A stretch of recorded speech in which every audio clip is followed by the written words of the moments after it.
मित्रों नमस्कार। Mystery decoded की एपिसोड नंबर 14 में मैं सुबोध गुप्ता आपका फिर से स्वागत करते हुए ले चल रहा हूं समाजवादी पार्टी के कद्दावर विधायक इंद्रजीत सरोज की उस टिप्पणी की तरफ जब वह देवी देवताओं की शक्ति पर ही प्रश्न चिन्ह लगा देते हैं। इसके पहले हम कुछ कहना शुरू करें। माननीय विधायक ने क्या कहा है, बस 2-4 सेकंड की इस वीडियो में पहले सुने।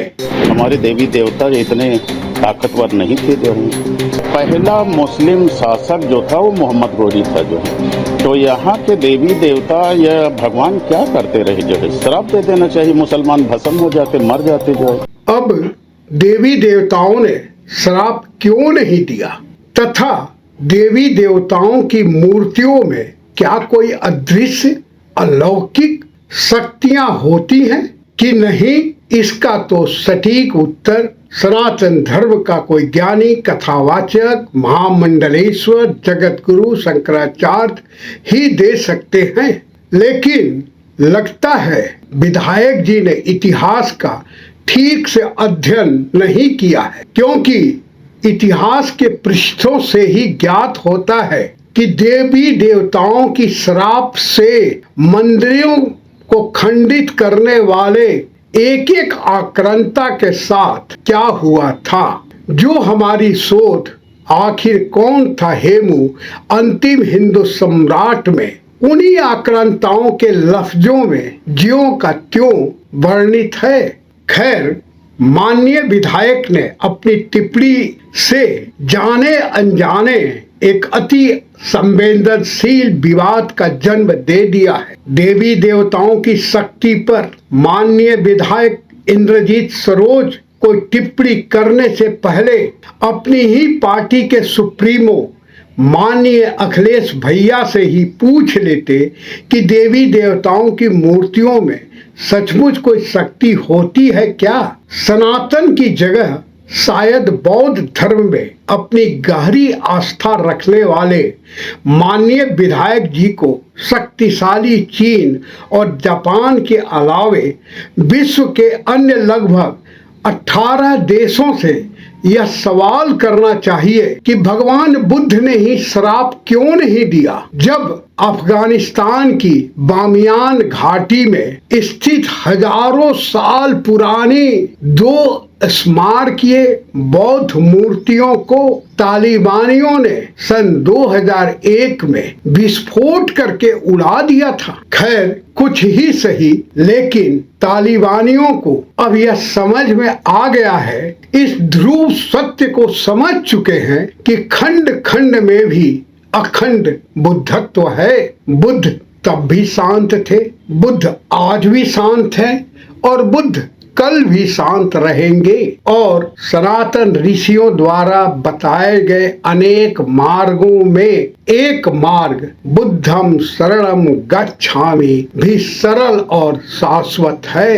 एक बड़ा सवाल यह भी है कि किसी पत्थर में उकेरी गई आकृति यानी कि मूर्ति की बात तो छोड़े, क्या किसी पत्थर में कोई शक्ति हो सकती है? यह जानने के लिए माननीय विधायक इंद्रजीत सरोज को पूछना चाहिए कि मुकद्दस मक्का में जो काला पत्थर है, जिसे हजर ए अस्वद भी कहा जाता है, को चूमने, छूने और देख लेने के लिए ही 58 देशों में फैले लगभग 200 करोड़ मुसलमान अपने जीवन का आखिरी सपना क्यों मानते हैं? अब कोई पत्थर काला है या सफेद, गोल है या चौकोर, या चबूतरे पर लेटा है कि खड़ा है, या कहीं पड़ा हुआ है अनंत काल से ही, या दीवार में सोने चांदी के फ्रेम में फिक्स है, क्या फर्क पड़ता है?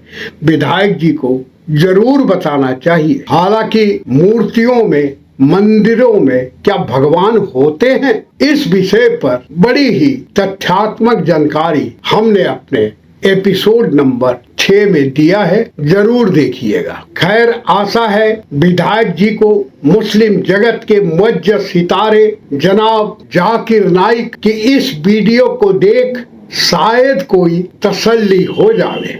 और हमारे बाप दादा पहले कहीं ना कहीं हिंदू तो होंगे, तो हमारे बाप दादा जाते थे मंदिर, तो अभी जा रहे हैं मजार में।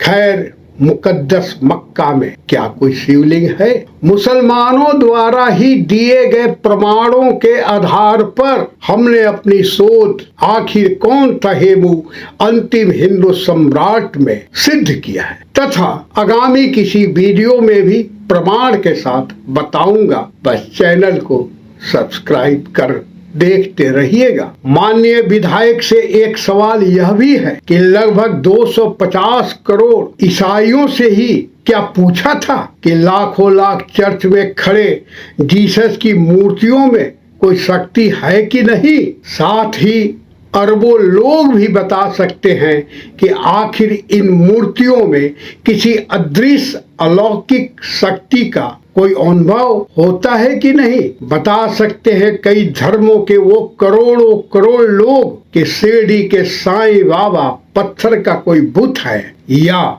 जीवंत? माननीय विधायक जी को बता सकते हैं बगैर धर्म और जाति देखे आधी दुनिया को जो दाल रोटी देते हैं वे फेसबुक के मालिक मार्क जुकरबर्ग और एप्पल के मालिक स्टीव जॉब्स, जो अपनी जिंदगी में कभी हाल बेहाल होकर आए थे, उनको क्या मिला? नैनीताल में स्थित कैची धाम के श्री बजरंगबली की मूर्ति से स्टीव जॉब्स को प्रसाद में मिली उस एक सेव यानी एप्पल में ऐसा कौन सा चमत्कार था कि इसी के नाम से उसने अपनी कंपनी का नाम ही एप्पल रख दिया? विधायक जी को बता सकते हैं पूरी धरती पर शायद ही ऐसा कोई देश हो जहां के हजारों हजार लोगों को परिवार की दाल रोटी इन पर निर्भर न हो। वह दुनिया की नंबर 1 कार कंपनी फोर्ड के मालिक अमेरिका से लगभग 14,000 किलोमीटर दूर वृंदावन में श्री कृष्ण की मूर्तियों में उन्हें क्या मिला कि वह अल्फ्रेड फोर्ड अम्बरीश दास बन गए? विधायक जी को पूछना चाहिए हुमायूं और अकबर के समय हुए महान सूफी सैयद इब्राहिम प्रसिद्ध नाम रसखान से कि वृंदावन में श्री कृष्ण की मूर्तियों में उन्हें क्या मिला?